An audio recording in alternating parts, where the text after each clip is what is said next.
Në kuvend kanë nisur diskutimet e projekt ligjit për barazinë gjinore. Erisa Çela, drejtore programi pranë UN Women, thotë se ky projekt ligji përgjigjet nevojave të epokës dhe për herë të parë njihet puna e papaguar për gratë. Barazia gjinore është në fakt një ligj i ri që vjen edhe si reflektim i ndryshimit të sfidave të shoqërisë, qoftë në shoqëri, qoftë në ekonomi,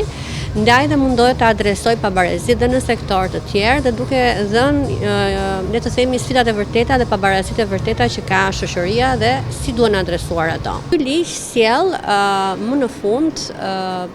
le të themi njohjen dhe monetarizimin e punës së papaguar, pra të përkujdesis që gruaja ofron në shtëpi. Dhe këto ndryshe nga shkëpi parë ndoshta në hapësira dhe retorika të ndryshme mediatike, kjo nuk do të thotë më shumë taksa për familjarët apo le të themi tarifa që duhen paguar nga familjet,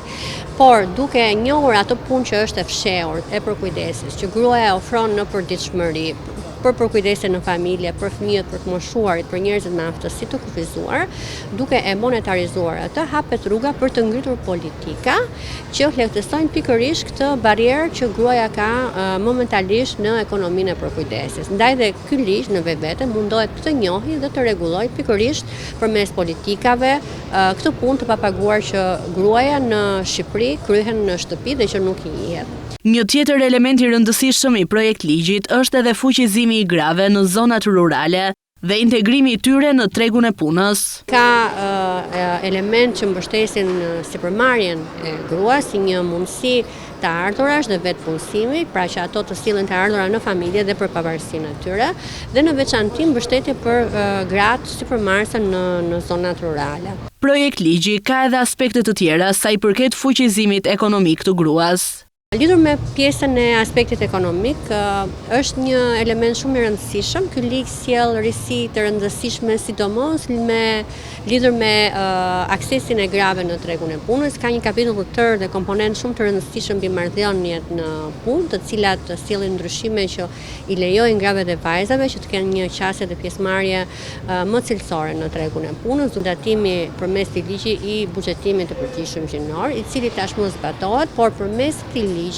bëhet detyrues ku të gjitha ministritë që alokojnë fonde apo dhe bashkitë janë të detyruara të marrin në konsiderat në mënyrë të barabartë nevojat si të burrave dhe si të grave në momentin që vendosin për buxhetet. Dhe kjo sigurisht pastaj do të adresojë pabarazi që gratë mund të kenë në sipërmarrje, mund të kenë në bujqësi, në aksesin në